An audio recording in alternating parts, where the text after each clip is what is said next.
Ассалаумағалейкум ардақты ағайын. Эфирде әңгіменің ашығы ток-шоуы. Ақпараттық технология күнде дамыған заман, енді ол білім саласына да келді. Қазір дәстүрлі оқулықтарды дәл осында электронды оқулықтармен алмастырмақ ой да бізге келді. Бұның ұлттық білімге әсері қандай болмақ? Бұрыс па, дұрыс па? Бүгін осы сұраққа жауап іздейміз.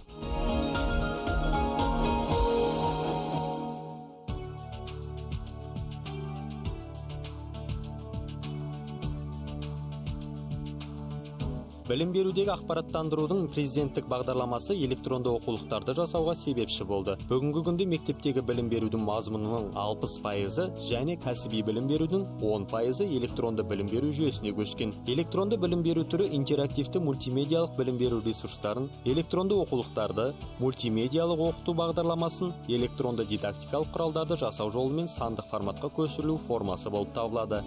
Естеріңізге салайық, білім ошақтарын жаппай электронды оқулық жүйесіне көшіру бастамасы 2011 жылы қолға алынған. Алғашқы 2 жылда оған 581 мектеп қосылып, 13 миллиард теңге қаржы жұмсалған екен.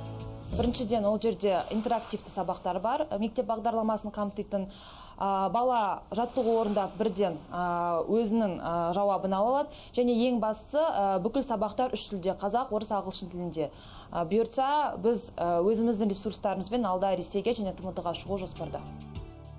Оқу материалын есте сақтау қабілеті оқушының жеке басының ерекшелігіне сай, жақсы есте сақтап қалу үшін бір-ақ рет қарап шығу жеткілікті. Енді біріне мәліметті бірнеше рет қарап шығу қажет. Электронды оқулық бұл оқушыға ғана емес, сонымен қатар мұғалімге де көмек. Бұл электронды оқулықтың авторларымен қашықтан кәсіби қарым-қатынас жасау құралы. Электронды бағдарламалар көбінесе дайын сабақ тапсырмалары мен оқу жаттығулары. Машинаның сағат белгілі бір уақыт аралығында жүріп өткен километр арақашықтығы 90 көбейтілген ға тең болады. Орта мектепте қатысты сабақтар табуға болады, оның ішінде бастауыш мектепте бар. Қазіргі таңда математика, физика, химия пәндері дайындалып жатыр. Бұйырса наурыз айында іске қосылады. Сондай-ақ бізде iMектеп деген порталымыз бар. Ол бастауыш мектепке арналған анимациялық мультфильмдер. Бала мультфильмдерді көріп, одан кейін тапсырмаларын орындап, өз білімін пысықтай алады. Электронды оқулықтардың қалай жасалып, сайттарға мәліметтердің қалай енгізіліп жатқанын сараладық. Ал ендігі сұрақ, электронды оқулықтар білім сапасының артуына септігін тигізіп жатыр ма?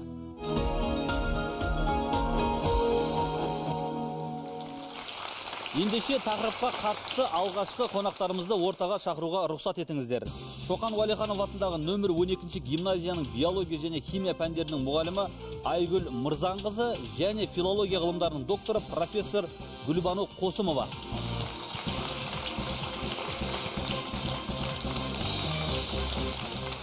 Ал Айгүл ханым, бірінші сұрақ өзіңізге: электронды оқулық деген не? Сіз оны қалай түсінесіз? Қолыңыздағы ноутбуктен бізге не көрсетейін деп отырсыз? Электронды оқулық деген қазір мен сабақтардың барлығында өзімде пайдаланам мектепте. Ол өте тиімді, біріншіден. Себебі біз бұрынғыдай көрнекі құралдарды алдын ала дайындап, сызып, жазып жатпаймыз. Уақыт кетпейді, сонда үнемдейміз уақытты. Сонда керек нәрсені бәрін сол жаңа оқулықтан, электронды оқулықтан таба қоямыз да. Сосын сабақтың үстінде жаңа бейнероликтер көрсеткіміз келсе, зертханалық тәжірибелер көрсетсек, соның бәрін жаңағы электронды оқулықтан тауып көрсете аламыз. Яғни ол бір арнайы диск қой? Арнайы диск сыныптарға байланысты болады. Мысалы, биологиядан 6 класстан бастап 11 классқа дейін жеке-жеке дискі болады. 6, 7, 8, 9, 10, 11 мен сөйтіп аяқталады. Ал химия оқулығы 8 сыныптан басталады. 8, 9, 10, 11. Ал оның ішкі мазмұны дәстүрлі кітаптан сәйкес келеді. Өткен себебі бағдарламаға байланысты. Мысалы, 8 сыныптың химиясын өзін алып көретін болсақ, ол 8 сыныпта мысалы қай тақырыптар өтілу керек, сол тақырыптардың барлықтары мына менің ноутбугымда көрсетілгендей барлық тақырыптар мазмұны тұрады. Ол жерге келесіз де қай тақырыпты өтіп жатырсыз? Мысалы, молекуланы өтіп жатыр ма? Балаға қосып жіберсем, ол жерде молекулалы туралы түгел ақпарат беріледі. Ол енді 45 минут сабақтың үстінде ол тек қана электронды оқулықты көрсетеміз деген сөз емес. Бұл жерде мұғалім өзінің шеберлігіне байланысты сабақты түсіндіреді. Арасында оқулық енді көрнекі құрал ретінде пайдаланады. Көзбен көргенге. Сосын жаңа тәжірибелер жасағанда да біз мысалы қазіргі кезде әр мектепте ондай тартпа шкафтар жоқ қой. Тартпа шкафтар жоқ болғандықтан біз кейбір кезде реактивтер де болмайды. Электронды оқулықтарда барлық жаңа зертханалық тәжірибелер бар. Соларды да мысалы көрсете аламыз. Дегенмен көптеген сіздің коллегаларыңыз сапасыз дүние деп айтып жатыр дейді. Оған не айтасыз? Немесе қателіктер көп деп айтады дейді. Қателіктер көп дегенге мен келіспеймін. Себебі бұның барлығы жалғыз бір адамның еңбегі емес, қаншама шығармашылық ұжым болып бірігіп жасайды. 2007 жылы осы Алматыдағы ақпараттандыру орталығында мен мысалы осы 8-ші сыныптың 7-ші сыныптың биологиясын шығаруға жаңағы үлесімді қостым. Яғни сіз өзіңіз электронды оқулықтың авторысыз ғой? Иә. Сол себептен мақтап тұрған жоқсыз өзіңіздің дүниеңіз? Жоқ, ол жерде сонда қараңыз, жалғыз мен емес, бірнеше ұжым, 20-дан астам адам бірігіп жасап шығардық қой. Сондықтан ол дүниеде кемшіліктер болады дегенге мен сенбеймін. Жақсы, түсінікті. Гүлбану ханым, алып қосарыңыз. Біріншіден, жаңа химия менен биологиялық зерттеулер, тәжірибелерді айтып отырсыз. Ол кезде оқушы өзінің қолыменен істеп көрмесе, жаңағы түтікшелерге құйып, қалбыршаларға салып көрмесе, оның нәтижесі қалай болатынына қуанбаса, ол өзі істеп көрмесе, ол қандай одан ләззат ала алады? Ол анау электр бұйымдарын ол бұлай қосылады, бұлай жасалады деген сияқты ғой. Ал бірақ ол бұзылған кезде, оны тетігін тауып қоса алмайды. Мысалы біз қараңыз, қарапайым тәжірибелерді балаларға демонстрация түрінде көрсетеміз. Балалар да оны жасап көреді. Бізде улы заттарды жасау үшін тартпа шкафтар болу керек қой. Ондай заттарға бізге тиімді деп жатырмын электронды оқулық. Сонда бала көре алады. Біз енді тартпа шкаф жоқ, жасамаймыз деп қоймаймыз ғой. Балалар сонда практикалық жұмыстарды, сарамандық жұмыстарды сонан көреді, жақсы. Ал енді жарайды, химия мен биологияға тиімді шығар, ал мәселен әдебиет, немесе тарих. Өте жақсы деп ойлаймын ол сабақтарға да. Себебі, мысалы қараңыз, физикадан мен бірге жаңа 2007 жылы ақпараттар орталығында жұмыс жасаған физиктер болды біздің мектептен, 12-ші гимназиядан. Сонда физиктерде, мысалы қараңыз, тоқ күші қалай жүріп жатыр, соларды бір-біріне жалғап, соны да көрсетеді. Өте көп тәжірибелер. Мысалы айтып тұрмын ғой жаңа, жоқ, зертханамызда жоқ нәрселерді электронды оқулық көрсете алады. Тиімділігі сөзсіз дейсіз ғой? Иә, сөзсіз. Электронды оқулықтарды жасап жатқан кімдер? Әңгіме біріншіден осында. Екіншіден, оған авторларды қатысымы қандай пайызда? Мен мысалы оқулықтардың авторы ретінде айтайын, мен электронды оқулық жасауға шақырған да жоқ. Өзім араласқан да жоқпыз. Онда автордың түпкі ойы деген бар. Анау оқулыққа салатын. Ол қалай көрінеді сонда? Авторсыз түсінікті. Ол сұраққа қазір біздің келесі қонақтар жауап беру керек. Оның алдында мен сізбен біздің назарымызды экранға бұрғым келіп отыр. Біздің дайындаған арнайы сюжет. Электронды оқулық енді заман талабына сай қажеттіліктен туған дүние, бірақ дегенмен оның тиімді, тиімсіз деп айту нақты бір пікірмен қорытындылауға болмайды, өйткені әркім өзіне қажеттісін таңдап алады. Электронды оқулықты оқитындар оқиды, оқымайтындар кітап оқиды деген сияқты. Электронды оқулықтарды өзім оқымаймын, қазіргі кезде пайдаланбаймын, алайда негізінде пайдалы жақтары көп деп ойлаймын. Себебі том-том оқулықтардан көрі электронды оқулықтар өте ықшам, және де пайдалануға өте қолайлы болып келеді. Білім өмір шырағы, кітап білім бұлағы демекші. Кітап болған әрине дұрыс. Елбасымыз айтқандай, жастардың интернет ресурсын пайдалану керек дейді. Сол интернет ресурсты біз молынан пайдалансақ, ақпаратты алу жылдамдайды. Ал егер де кітапты әрине, кітапты алып, оқып, көзбен көріп, қолмен ұстағанға жетпейді. Бірақ мына бұрынғы ұрпақ пен қазіргі жастардың арасында осында бір не бар, арақашықтық бар. Бәрібір де кәдімгідей кітапты оқығанмен электронды кітапты оқыған өте бір бөлек. Ана кітапты сүйсіне отырып, парақшалай отырып оқыған өте маған ұнайды мысалға да. Бірақ негізгіде артықшылығына келгенде өте тиімді пайдалану. Өз басым электронды оқулықтан оқығанды ұнатпаймын. Өйткені мен үшін жаңағы кәдімгі оқулықты оқыған өте түсінікті және ыңғайлы. Электронды оқулық қазіргі таңда мысалы дамыған технологияның бір көрінісі болып табылады. Электронды оқулық қазір экологиялық жағынан алсақ та мысалы заман болсаң ұмытылып жатыр. Экология, экономия. Өзім Қытайда оқығаннан кейін Шанхай қаласында оқимын. Яғни ол жақтағы студенттердің көбінше басым көпшілігі электронды кітаптан бас тартады.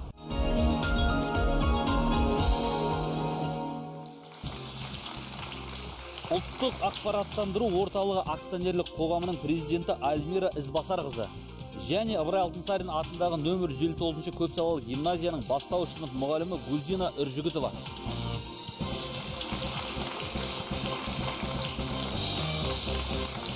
Аудиторияға түсіндіріп беріңізші, электронды оқулық деген не? Былай айтып кетсек, электрондық оқулықтың 4 түрі бар. Ол балабақшаларға компьютерлік ойындар, наурыз деген ойын, кім күшті, тағы басқа ойындар. Мектептерге 1-ден 11 классқа шейін электрондық оқулықтар, колледждарға виртуалдық тренажерлар. 4-ші жоғары оқу білімдерінде олар ғылыми зерттеу лабораториялары. Енді электрондық оқулық не десеңіз, электрондық оқулық деген ол жанды оқулық. Жанды десеңіз, мына қағаз оқулығына қарағанда бала тек информация алып отырса, ал электрондық оқулықтың ішінде міне Қазақстан тарихы Алтын Орданы өтіп атсаңыз, Алтын Орданың картасын көресіз, Алтын Ордада қандай хандар болған, оларды көресіз, қандай шайқас болып жатыр. Географиясы болса, ол электрондық оқулық 4 компонентті. Бірінші компоненті ол мультимедиа арқылы, видео арқылы жаңа сабақты түсіндіреді. Екінші компоненті ол жаңа интерактивтік тапсырма. Тапсырманы жаңа бала үйде отырса да, ол жаңағыны опытын істеп, жаңа айтып жатырды ғой, мында зертханалық жұмыс істеп жатыр. Соны дұрыс істеді ма, дұрыс емес істеді ма, сол нені. Үшіншісі ол жаңағы тест өтеді. Бірақ та осы сіздің айтып отқан дүниеңіздің бәріне e-learning деген бағдарламамен қаншалықты астасады? Екеуі бір дүние ме, жоқ әлде екеуі екі бөлек нәрсе ме? Арнайы қабылданған e-learning деген бағдарлама. E-learning деген программа, ол бағдарлама, ол мемлекеттік бағдарлама, ол бұдан бөлек. E-learningтің ішінде ол деген жаңа национальная образовательная база данных дейді, жаңа информационная система дейді, мектептерге жаңа керек заттар директордың жұмысына. Және оның ішінде жаңа цифровой контент десек, соның ішінде цифрлық білім беру ресурстары бар. Қазір 15 мыңға ол мемлекеттің ақшасына істелінген, ол мектептерге жаңа тең, сол жаңағы жүйеге қай мектептер қосылған, сол мектептердің бәріне сол... Ал енді сіздің жаңағы осы электронды оқулықтарыңыз e-learning бағдарламасында қайталайды ма, жоқ әлде толықтырады ма? Екеуінің айырмашылығы неде? Айырмашылығы десеңіз, цифрлық білім беру ресурс деген ол бір тақырып болса, сол тақырыпқа мультимедиа, сол тақырыпқа тест. Ал біздің электрондық оқулықты алсаңыз, мысалы Қазақстан тарихын алсаңыз, 6 класс, енді мысалы айтам, 68 сағат болса, сол электрондық оқулықтың ішінде модульный технология деген профессор Нұрғалиеваның модульный технологиясымен істеп жатырмыз. 68 сағатқа 68 тақырып бар. Сол 68 мультимедиялық жаңағы түсіндірме бар, 68 интерактивдік тапсырма бар, 68 тест бар ішінде. Сосын қорытынды тест бар, жаңа бәрін біткенде. Альмира ханым, енді жаңағы ол дискті әр мұғалім немесе бала немесе өкімет сатып ала ма сіздерден? Ол қалай? Біз енді оны өзіміздің жаңа акционерлік қоғам болғаннан кейін өзіміз істеп жатырмыз. Бір оқулықты істеу 5 миллионнан 10 миллионға шейін келеді. Неге десеңіз, бір оқулыққа 20 адам жұмыс істейді. Құны сол құны 5 миллионнан 10 миллионға шейін. Енді қазір былай жағдай болып жатыр ғой. Мектеп маған бедейді, ауылдарға барып лекция оқығанда айтады, неге біздің мектептерде электрондық оқулық жоқ деп. Әрбір ата-ана өз алғысы келеді былай. Қазір мемлекетте мына облыстық басқармаларда, білім басқармаларында ақша бөлінеді министерстводан. Ол ақша тек қана қағаз оқулықтарға. Қағаз оқулықтармен дамытады, одан қалса ғана электрондық оқулықтар алады. Соны енді алмайды дегенге келдіруге болады ғой. Енді біз енді неше жыл, 20 жыл сол осы неде жүрміз, осы жұмыспен. Яғни сіздердікі бұл дисктерді сіздер тек қана ұсыныс ретінде, өкіметтің тарапынан талап жоқ қой, міндетті түрде электронды оқулықты әрбір мектеп сатып алсын деген талап жоқ қой? Жоқ, талап жоқ. Сапасы дәстүрлі оқулықтан анағұрлым жоғары деп айта аласыз ба? Өзім сол зерттеген ғылыми жұмысым сонымен неткен. Сосын өзіміз істеп жатырмыз. Қанша жұмыс істеп жатыр, қанша авторлық коллективте, қанша ғалымдар істеп жатыр, мұғалімдер, әдіскерлер істеп жатыр, режиссерлар. Енді айтып жатырмын ғой, бір оқулыққа 20-25 кісі бір жыл бойы істейді. Жұмылдырылады дейсіз ғой? Иә, содан кейін сапасы бар деймін. Әрбір оқушының сөмкесінде бірге ұстап отыратын оқулығы, әр баланың алдында сол электронды оқулықты оқулық ретінде пайдалануына мен өзім қарсылығымды білдіремін. Қазір қалай десе де адам мен адам арасындағы қарым-қатынас, құрбы-құрдас арасындағы қарым-қатынас, мұғалімнің сабақтың кез келген, мысалы, сабақ жоспарын біз жасағанымен, сол сабақтың үстіндегі оқушының ойына байланысты, айтқан жаңағы ой пікіріне байланысты біз сабақтың аударылып түсіп басқа жағына қарай ауысып кетіп жатамыз. Өйткені адам мен адам арасында қарым-қатынас. Ал мен мысалы жалпы электронды оқулық бұл көп жағдайда сабақты форматтап жібереді. Сол жағынан келген кезде адамдар арасында қарым-қатынастың кеңінен құшақ жайғанына елге, жерге, ауылға, адамға қатысты мұғалімнің сабақ беру әдіс тәсілде өзгеріп жатады дейсіз ғой. Сондықтан да біз ұтамыз баламен, біз қай жағынан ұтамыз? Егер де мұғалімнің әдіс тәсілдері жаңарып жатқан жағдайда, мұғалім жаңағы баланың және өзінің ақпараттарын өңдеп балаға ұтымды ұсынып жатқан жағдайда әдіс тәсіл арқылы ғана ұтамыз. Онда мен қазір ортаға біздің 3-ші жұпты шақырғым келіп отыр. Педагогика ғылымдарының кандидаты Гүлшарбан Сабурова ханым және жазушы, журналист, қоғам қайраткері Мырзан Кенжебай мырза.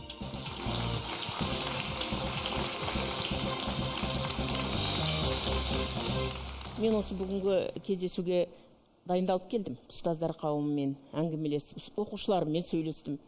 Қалай балалар, қазір электрондық оқулық жақсы ма, дәстүрлік оқулық жақсы ма, қалай болады дегенде, барлық оқушылар бір ауыздан, жаңа мен сізді қолдаймын, электрондық оқулық көмекші құрал ретінде. Оны оқулық деп қарастырмау керек. Дәстүрлік оқулық қалды. Онымен шатастыруға болмайды. Электрондық оқулықты біз пайдаланып, кешке дейін сонымен жүретін болсақ, онда ұстаздың беделі қайда қалды? Ұстаз ауызба-ауыз оқушымен сөйлесе алмайды. Мен мысалы өзім ұстазбын. Тек экранға қарап отырады дейсіз. Ал енді тек қана, ал енді ұстазға, енді мен сіздерге жақсы жағын айтайын. Жақсы жағы мынау. Ол өте ықшам, алып жүрген ыңғайлы. Мұғалімге көрнекі құрал сабақта көрсеткенге өте жақсы. Сол моментті ғана пайдаланып көрсету. Ал енді оны 45 минутқа күрделі тақырыпты мәтінді қойып қойып, мынаны сен тыңда деген ол болмайды. Алмира ханым ренжімесін, енді әркім өзінің жеп отқан наны ғой, ол енді дұрыс қой, бірақ мына Гүлбану қарындасым да дұрыс айтып, мына кісілер педагогтар дұрыс айтып отыр. Мұны оқулық деп қарауға мүлде ақи-тақи қарауға болмайды. Бұл көрнекі құрал деуге болады. Электрондық оқулық десеңіз, министерствода әрбір адам міне оқулық істедім, шықтым, мынанда электрондық деп айта алмайды. Ол деген министерстводан экспертиза, сарап өту керек. Сараптама өту керек. Сондықтан ол министерствоның жаңағы требованиялары бар. Электрондық оқулық деген былай, ол международный халықаралық стандарт бар, Скорымның стандарты бар, жаңағы біздің ГАСОмыз бар стандартымыз. Стандартқа сай. Мынау электрондық оқулық, мынау әдістемелік құрал, мынау виртуалдық зертхана деп. Сонымен олар сол спецификация, классификациясы бар, сонымен бөлінеді. Оны отырып алып, жаңа мынау әдістеме екен, мынау оқулық емес деп айта алмаймыз. Халық барлық весь мир если этим занимается. Мұның оқу құралы емес екен, оқулық емес екен, айдан анық көрініп тұр. Ол оқу көрнекі оқу құралы екен рас. Одан таласудың керегі жоқ. Енді халықаралық деген сөз айтып қалдыңыз. Бағана жер жаңа өзіңіз сюжет көрсеттіңіз ғой. Соның ішінде Қытайда оқитын баланың өзі айтып тұр ғой. Жұрттың бәрі Шанхайда оқитын бала. Мынандай электронды оқулыққа қарсы. Жаңа сіз ат үсті ғана айтып кеттіңіз. Ат үсті басынша алып кеттіңіз. Ол міне мен кеше академик дәрігермен сөйлестім. Академик дәрігер ат жөнін осы жерде айтпай ақ қояйын. Сол айтады, айналайын маған айтады, көзің ашық адамсың ғой сен дейді. Өзің радиация деген бар, световое излучение деген бар, баланың миына. Бұл мынау тікелей миға әсер етеді дейді. Бұл біріншіден, екіншіден біздің мынау мектепте қана не оқулық емес, мектепте ұлттық тәрбие деген болады, педагогика деген болады, мұғалім мен баланың арасында қатынас байланыс деген болады. Ол қайда қалады? Ол бір. Екіншіден, сосын ол бала мына қазір Қытайда жаңа мен мына ғылым докторы Дандай Ысқақовпен жаңа осының алдында сөйлестім. Ол да айтады, Америкада 16 күн болдым дейді. Мына кісінің айтып отқаннан қарсымын. 16 күн болдым. Оларда да электронды оқулықтан қазір бас тартып, кітапқа көшіп жатыр дейді. Жақсы. Енді осы жерде қазір қазақтың арғасқа азаматтары отыр. Біреулердің, ол тіпті мен қаттырақ айтсақ, бұл біреулердің лабиринт етіп ақша табуға да Корея, Қытай бәрі өтіп жатыр. Енді қазір осы жерде тарих ғылымдарының докторы профессор Саттар Мәжитов мырза, педагогика ғылымдарының докторы профессор Бүркіт Баймұханов мырза, Абылай хан атындағы әлем тілдері және халықаралық қатынастар университетінің проректоры, педагогика ғылымдарының докторы профессор Құсайын Тынысбекұлы деген ағаларымыз отыр екен. Және де педагогика ғылымдарының докторы профессор Анарбек Қозыбайұлы. Пікірлеріңізді білдіріңіздер. Күнде ылғи жаңалықпенен алға басып келе жатқан жағдайда осы бізде бір әдет бар, қалып қалған. Ескі менен жаңаның арасындағы айқас сияқты. Ескі дәстүр бар, соның кейін жаңа дәстүр бар. Дәл осы қазіргі біздің бүткіл өміріміз ақпараттық ауқымға енгенде, Бұл жерде екі оқулықтың екі нұсқасын екі жарып, оны бір-біріне қарама қарсы қойып, біреуі ұтымды, біреуі ұтымсыз деу, меніңше әзір біздің сол деңгейді көтерілмегеніміз, қазіргі замана талабына деңгейіне көтерілмегендігіміз. Бұл арада екеуінде ешқандай бір-біріне қарама қарсы қойып отырып, біреуін жоққа шығарып, мүлдем оны алып тастау деген болмайды. Бұл жерде оқулық деп тұрған жоқпыз ғой, электрондық оқулық деп отырмыз. Сондықтан электрондық оқулықтың жаңа Эльмира Ізбасарова айтқандай, оның өзінің ерекшелігі бар. Екінші бір айтатынымыз, біз ұмытпауымыз керек. Біз қазіргі кезде орысша айтқанда информационный общество дейді, ақпараттық қоғамға еніп келатырмыз. Біз ақпараттық қоғамда өмір сүреміз. Бұндағы ең күшті мәселе бұрын заводтар, фабрикалар, техника, технология шешетін болса, енді мәселенің бәрін ақпарат шешеді. Сол ақпаратты тауып өңдеу, соны қолдану, сол қоғамды сол дамытады. Балалар пікір айтып жатыр электронды оқулық жайлы.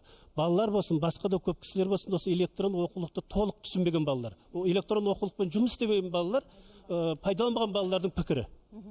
Сондықтан ол бір. Екіншіден, біз мектептермен де жұмыс істеп жүрміз. Мектептердегі мұғалімдердің, мен кешіресіздер, аздап айтайын, 15-20% әлі ақпараттық сауаттылықтары төмен. Қалыптаспаған. Сондықтан ақпараттық сауаттылығы төмен мұғалімдер электронды оқулықтарды қабылдай алмайды. Жақсы түсінікті, ары қарай. Сауатты халық, сауатты ұлт болғымыз келсе, әсіресе мына нарықтық жағдайда, нарықтық қатынастардың қайнап жатқан жағдайында, оның келеңсіз жағдайлары бар, қырлары бар. Соған байланысты, мынау жаһанданған заманда, мына жауыңды жақсы білгің келсе дейді, оның не істеп жатқанын білу керексің дейді. Сол секілді мынау бәлкім айтып атқандарыңыз дұрыс шығар, анау жаһандануға біз еліктеп кеттік пе деп. Мәселе ода емес, мәселе содан біз қалып қоймау керекпіз. Ең бірінші мәселе сол. Мына технологиялық ойлау жүйесі қазір әлемде үстемдік алып жатыр. Ал біздің дәстүрлік жүйеге үйренген ұстаздарымыз, дәстүрлік оқулықты жазып үйренген авторларымыз, олар сол ертеңгі күннің шеңберінде қалып қоймақ.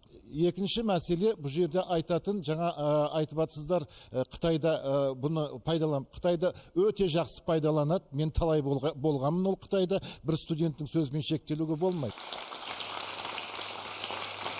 Біз ұлттық ақпараттандыру орталығы электронды оқулық, дәстүрлі оқулықты түбегейлі ауыстырады деген идеяны қолдамаймыз. Қатар қолдану керек деген мәселені біз насихаттаймыз. 30 жыл мектепте жұмыс жасадым. Бастауыштан бастап жоғары классқа дейін 2 дипломым бар. Қазіргі кезде жоғарғы оқу орнында білім беріп жатырмын. Мен осыдан 10 жыл бұрын ең алғаш осы электрондық оқулықты өзім барып сатып алдым. 1800 теңгеге осы ақпараттандыру дегенге байланысты. Қазақ тілі мен әдебиет пәнінің мұғалімімін. Сонда мен жаңағы бастан аяқ оны сабақта пайдаланған деген емес, өзімнің шеберлігіме байланысты. Мысалы үшін мен Мұхтар Әуезовтің Абай жолын өткен кезде, онда жаңағы бір кезде университетте маған сабақ берген мұғалімнің сол мұражай туралы түсірген мұражайы бар. Соны қолдандым. Анау Семейге барып көрген жоқ, балалар көрді. Одан кейін тесті болды, Абайдың өлеңдері болды. Оны төмен классқа, 10 классқа арналған оқулықты 5 классқа да пайдаландым. Себебі сол жерде өлең келетті, орнына керекті сөзді қою керек болады. Жаңағы өлең жолдарында түсіп қалған. Мінекей ол мұғалім шеберлігіне байланысты. Оның мынау қажет емес, мынау қажет дейтін дау тудыратын түгі де жоқ. Көш жүре түзеледі. Ол біріншіден мұғалімнің шеберлігіне байланысты, екіншіден бар нәрсе заман ағымынан, ақпараттан қалмау керек. Сол электрондық оқулық сапа жағынан қалай болып жатыр? Мысалы бізде электрондық оқулықтың сапа жағына айтатын болсақ, монотонно, бір дауыспен ғана. Бала жалығады. Айтып келсеңіздер ғой. Сезім жоқ. Мәтінді оқығанда. Сезім жоқ. Ол әрбір компаниянікі әртүрлі болады. Сапасын жақсарту жағын. Ол әлбетте балалардың білім сапасын, жалпы біздің істеп жүрген жұмысымыздың сапасын арттыру үшін, жаңа біз заманнан қалмауымыз керек. Оның соның сапасы туралы айтайықшы қазір. Қалай соны жақсартсақ болады? Түсініңіздер ме? Сіздер басқа тартыс алға тартпаңыздар, бөлмеңіздер. Ал сапасы туралы айтайық онда. Мына мұғалімдердің арасында пайдаланып көрген азаматтар бар ма? Сіз айтыңыз, содан кейін сізге сөз беремін. Осы жерде сіздер электрондық оқулықтан авторлар отырсыздар. Мен мысалы осыдан бүгін ғана әдебиет пәнінің жаңағы электрондық оқулықтың тесттарын жасадым. Мысалы сол кезде маған дизайны бәрі ұнады, жақсы жасалған, бірақ кейбір сұрақтарында екі вариант бірдей келген. Мысалы Радлов бүгін бір сұрақта екі варианты бірдей келді. Сол қателіктер жөнінде не айта аласыздар? Мен Шығыс Қазақстан облысы Үржар ауданынан келдім. Міне, ал сөйлеңіз. Ал енді келгенде ауылдың ең түпкір мектебінен келдім. Бізде балалар саны аз болғандықтан шағын комплектілі мектептер оларды кіріктіріп оқытып, 45 минуттың ішінде 2 класстың баласын қосып оқытатын жағдайда болдық. Енді мұнда электронды оқулықтың көмегі өте тиімді болды. Мысалы, 45 минутта 2 классқа жаңа сабақ өтіп шығу деген математикада бізде графиктер сызу, әрбір функцияны зерттеу, тақырыптарын барлығын көрсетіп шығу. Ол кәдімгі бұл электронды оқулықты пайдаланбаған кезде өте қиын болды. Сондықтан мына электронды оқулықты көрсетуі, сабақтың тиімділігі, реттілігін қолдануға өте тиімді әсерін тигізеді. Содан кейін айтайын деген бағандан бізде бұны оқулық деп айтпайық деген сөз болды.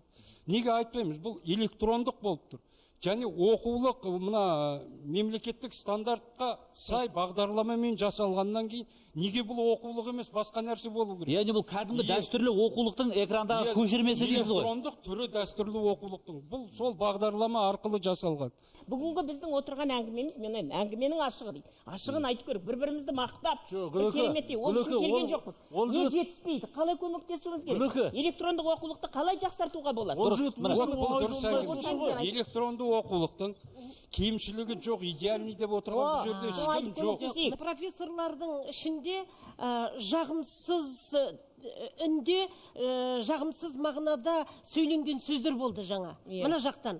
Себебі электрондық оқулықты пайдалана алмайтын, артта қалған мұғалімдер деген сөз сияқты болды. Немесе электронды оқулықтың не екенін білмейтін, артқа тартушылар деген сияқты болды. Олай сөйлеулеріңіз бүкіл республикаға өте ұят нәрсе болады. Электронды оқулықты айтып отырмыз, көмекші құрал ретінде пайдалануға болады деп отырмыз. Ол енді біз аудиторияға, өздеріңіз де білесіздер, дәріс оққанда интерактивті тақта арқылы оқимыз ғой, ол оқулық емес қой, ол көмекші құрал ғой енді біздің пайдаланып отырғанымыз. Сол сияқты дүние ғой, неге білмейміз біз. Екіншіден, мына жерде айтылып отырған әңгіменің ашығы мынандай. Мынау техника зор жетістікке дамыған жапондықтар неге кітапқа қайтадан көшіп жатыр? Ол адамның ағзасына деген, баланың ағзасына деген зиянның кесірінен. Электронды оқулық біздің негізгі оқулықты алмастыра алмайды, бірақ оның артықшылықтары өте көп. Біздің оқулықтарға бізге көмекші ретінде фондық хрестоматия ретінде ұсынылу керек. Шын мәнінде оқулықтың ішінде тұрған гипермәтіндерді оның ішіне көшіріп қойғаны, мысалы өзім қарапайым, мен компьютерді бір жап-жақсы меңгерген мұғалімнің бірімін. Бірақ сіз де мысалы кез келген бір интернеттен материалды алыңызшы, ұзақ оқып тұрып экраннан оқи аласыз ба? Жоқ. Принтер арқылы шығарып барып оқисыз. Неге? Оқымайсыз ғой, бізде мультимедиялық түсініктеме деп айтып жатырмыз. Неге мысалы, сонда біз шығарып барып оқып, біз сонда бар оның мультимедиялық мүмкіндіктері өте керемет, оны қолдаймыз. Действительно, мына шын мәнінде сіздердің оқулықтан ішіндегі керемет тапсырмалар бізді қызықтырады. Бірақ бізге қосымша көмекші құрал ретінде. Әдебиеттен сабақ көрем деді. Қырымның 40 батыры деген атақты дастан не бар? Қырымның 40 батыры бар. Мұрынжырау пәленбай жырлаған оны. Сонсыз электронды оқылып аны балаңыз оқып шыққанда су оранғы болып қалады ғой балаңыз. Жоқ, дұрыс айтып отыр. Ұзақ мәтінді электрондық оқулыққа енгізуге болмайды. Көп уақыт отыра алмайды бала. Қараңызшы, мен айтайын деген 20 жыл мектепте жұмыс жасаймын. Сіздер өздеріңіз дұрыс түсінбей отырсыздар. Қараңыздаршы, қазір балалардың қолында бәрінде телефон бар ғой, ұялы телефон, күндіз-түні ұстайды, түнімен соны оқиды. Ал ана жерде оқымайды, сіздер дұрыс түсініңіздер. Бізге мынау экранға қазір көрсетіңізші, жаңағы көрнекі құрал ма, электронды оқулық па, ол қалай жүзеге асады? Қысқа нұсқа қарап шығуға болады ма? Мәселен, тарихты. Мынау Қазақстан тарихына бассаңыздар, анау модульдік мынау немене сұлба шығады. Мынау қарап отырсаңыздар, басынан аяғына дейін бүкіл сол 9-шы сыныптың мына типтік бағдарламасы бар ғой, мектепте оқытылатын. Соның барлық бүкіл тақырыпты қамтиды. 58 сағатқа арналған, яғни бағдарлама басталады мынау 20 ғасырдың басындағы оқиғалардан, содан таусылады тәуелсіз Қазақстанның несімен, мемлекеттің құрылуымен. Яғни бұл бір ғасырды қамтитын материал. Біреуіне кіріп көрсетіңізші еді. 16 жыл қозғалыс дейік. Міне. Негізінде жаңа сіздер айтып жатсыздар, өте жақсы сауал. Мынау гигиеналық жағы бар оқулықтардың. Дәстүрлі оқулықтың да, электрондықтың да. Мынау денсаулыққа зиян келтірмес үшін баланың мәтін бір беттен аспау керек.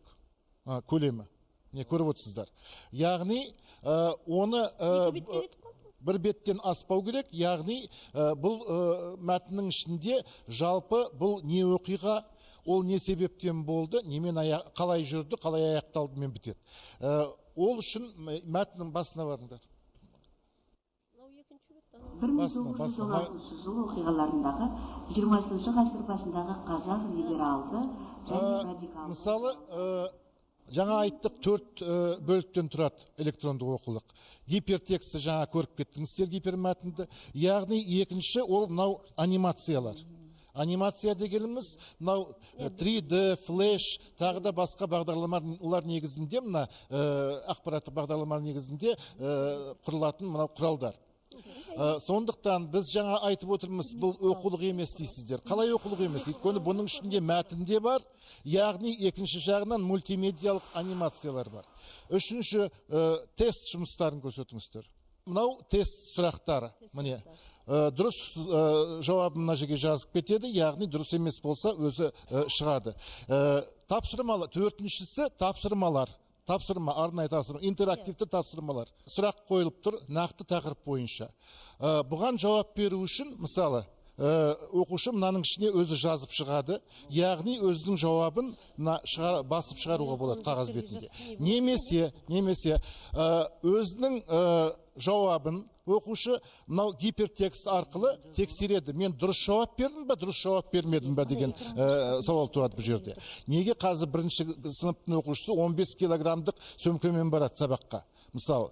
Ал бұл оқулықтардың тиімділігі неде? Бір ғана дискке сияды, қыруар ақпарат. Яғни бұның ішінде ұстаз үлгермеген ақпараттар. Яғни баланы үйде бейімдеу үшін, жаңағы үй тапсырмаларын орындауға бейімдеу үшін. Міне, осы әйтеуір де ол компьютердің басында отырады. Тоқтай тұрыңыз, мен айтып алайын бірінші. Мына оқулықты қараңыз, сіз міне оқулығыңыздың сөйлемнің түрін қараңыз, ана. Мына қара, неге азиаттар тыл жұмыстарына пайдалануды шешті деген сондай сөйлем бола ма? Бұл электрондық сөйлем ба сонда? Пайдалануды шешті деген сөз бола ма? Ол не деген сөз ол? Енді дұрыс көрінбейді. Осылай ғой, мына жерде пайдалануды шешті деген сөз болмайды ғой. Пайдаланбақ болды дейді. Бұна электрон оқулыңыз сөйлеміз. Мәселе бар ғой, кейде көрінбейді. Жаңағы мына кісінің айтып жатқан сауалы. Бұнымен біз де күресеміз. Неге аудармашылар стилистикалық жағы? Өйткені білесіздер, Қазақстан тарихынан көбінесе деректер орыс тілінде. Яғни кейде мәтіндер жазылады орыс тілінде. Мен өзім сол мына электрондық оқулықтың жаңағы дискаларын қоямын, себебі маған ол өте қажет. Себебі ол мен реактивті жасаймын, оны балдарға құйғызам дегенше 45 минутым өтіп кетіп қалады баяғыда. Сондықтан да мынандай біз білмей-білмей алып барыспайық. Біз соны жөндейік, мына авторларға айтайық біз. Ішін түзетейік, ішінің барлығын, кемістігін толықтырайық. Осы электрондық оқулықтардың авторлары шетелдік және Ресей оқулықтарының дайын күйінде аударма ретінде пайдаланады да, оны аударып отырған аудармашылар мынандай сорақы оқулықтарды жіберіп отыр. Сондықтан да ондай сорақы оқулықтар болмас үшін, мына осында отырған, мысалға Гүлбану апайым сияқты, Мырзан ағамыз сияқты, нағыз қазақ тілі мен әдебиетінің өзіміз ұлттық салт дәстүріміздің арғы егжей-тегжейлі білетін азаматтар аудару керек. Мен былай деп айтқым келеді, біздің әрбір электрондық оқулықтың маңдайында жазылып тұр біздің жаңа ғылыми жетекшіміз профессор Нұрғалиеваның сөздері. 2 мен 3-ке оқығысы келген бала жоқ, бірақ мұғалім жаңағы білімді жеткізе алмайды. Класста 35-40 бала болса, сол электрондық оқулықтар арқылы жаңа мультимедиялық объясненияларын, түсініктемелерін 5 респе, 10 респе бала қайтарып тыңдай алады. Сонымен электрондық оқулықтар керек деп. Электрондық оқулық дәстүрлі оқулықты бөлмеміз керек. Тағы да мен айтатыным, екеуі қатар болсын, бірақ сұрауым, жаңағы мәнерлеп оқитын әртістерді өздеріне шақырама. Мәнерлеп жақсы оқу керек. Жалпы электрондық оқулықтың сапасын арттыру керек. Мен қосыламын. Жақсы. Тілеуім осы айтатын. Қате болмау керек. Ал құрметті көрермендер, біздің бүгінгі бағдарлама осымен тәмам. Кеңес заманның білімін қалыптастырған Ключевский деген кісінің жақсы айтылған сөзі бар екен. Егер де біз өзіміздің балаларымызды кешегі жүйемен оқытатын болсақ, онда біз ол балалардың болашағын ұрлап аламыз деген екен. Біздің мақсат қазақтың білімін жақсарту. Біз сұрақ қойдық. Сіздер жауабын жаңа ғана естіңіздер. Келесі аптада жүздескенше аман сау болыңыздар.